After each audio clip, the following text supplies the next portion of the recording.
Danas ćemo pričati o njezi noktiju mačaka. Pokazat ću vam to na svojoj mački. Ovo je Ola. Najbolje je učiti mačku od malena. Znači morate ju učiti da vam da dirate šape i da izvučete nokat van.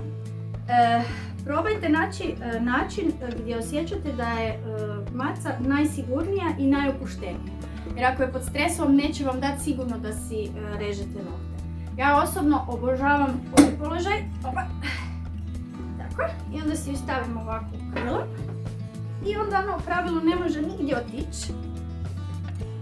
Kad se smiri, ona je skroz opuštena, leži, spava i onda je odrežem nokte bez problema. S obzirom da je sad ipak zaigrana i nije uopće umorna, možda će to biti malo teže, ali budem probala zoomirati kameru da vidite izbliza kako to izgleda. Kod nokta mačke je jako bitno, isto kao i kod psa, da ne odrežete živac, jer kad odrežete živac možete ju raskrvariti. Srećom, kad odrežete živac kod mačke, za razliku od psa, ne krvari tako jako. Krvarenje možete zaustaviti sa posebnim prahom koji možete kupiti u bilo kojoj ljekarni. Međutim, ako nemate ljekarnu i ako ste ju već sad raskrvarili, u kući možete naći brašno ili šećer, umočite nokat u to i krvarenje će brzo prestati. Ili stisnite sa kompresom. Ako stvarno ste ju jako raskrvarili, ipak odite do veterinara, on će to bolje sanirati. Što se tiče škara, možete koristiti svakakve škare. Znači obične škare koje kupite u pet shopu, one vam imaju ovaj stoper i taj stoper vam omogućava da ne idete predaleko od živca. Znači sami si možete staviti veličinu tog stopera i nikako ne možete pogriješiti. To su škare koje postoje i veće i manje, za macu vam su ove sasvim dovoljne, možda čak i prevelike. Postoje vam škare koje su sistem giljotina, one su ove, znači sistem giljotine. Stvar kod njih je što morate paziti kada ove škare koristite, one imaju ravan rez. Ove škare ako držite na mjestu, one nemaju ravan rez zato što idu ovako, pa pripazite. Znači kad ulazite u nokat da ne odete do živca. Ono što možete koristiti je za macu obična grickalica. Meni je ona najdraža zato što maca ima male šapice i dosta je precizna. Možete uzeti veće, manje, sasvim je svejedno. Ono što postoji još u prodaji su ovakvi trimeri, znači na baterije, ovo tu se u sredini okreće, isto na princip rašpice i samo se nasloni nokat unutra i rašpa se.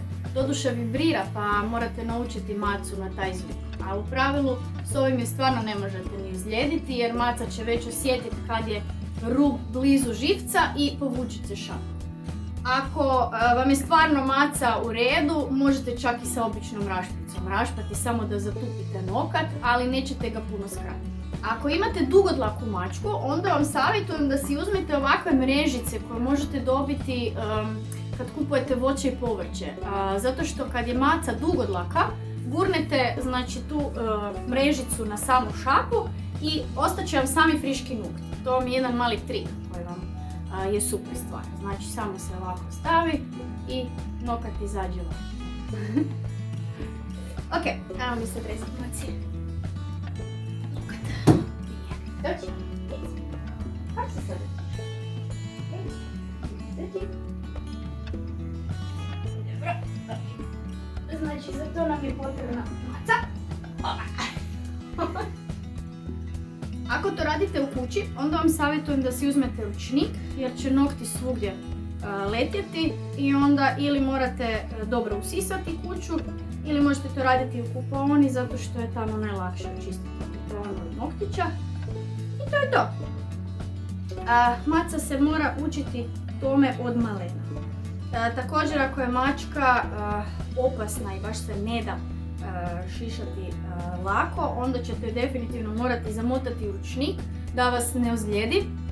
Znači skroz ju zatvoriti i onda izvući šapu van i odrezati joj nokte. S obzirom da je ona ok, možemo početi.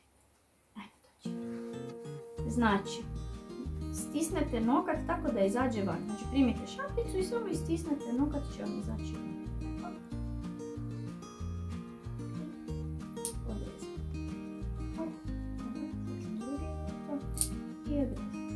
znači kada režete nokat, vidite ovdje tu vam je živac. Živac je ovaj rozi dio, a ovaj bijeli prozirni dio je nokat koji možete odrezati i to je to. Ponovo ovaj smo riješili i samo istisnete i izvuče se nokat. Ako se bojite ići do kraja, možete slobodno samo vršak odrezati.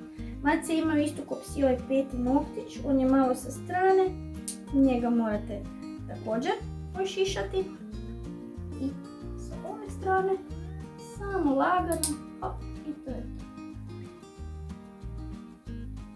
Nadam se da se dobro vidi na snimci. Evo vidite drug i hop. Možete poprečno odrezati, možete poprečno ovako, ista stvar, to je to. Morate paziti da vas mačka ne ogrebe, ne ugrize. Ako vidite da je takva, onda ju morate omotati sa ručnikom cijelu ili primiti za šiju, jer nećete moći odrezati nokti u suprotnom. Nokti se režu u pravilu svaka 2 do 3 tjedna. To možete vidjeti i po njoj kad se ona češće koristi grebalicu. Kada ste gotovi, obavezno pohvalite macu, dajte joj slobodno nekakve poslastice. Ako imate, možete ju upaliti neke feromone, također to smiruje macu. I to je u pravilu to. Budite redoviti i bit će sve u redu.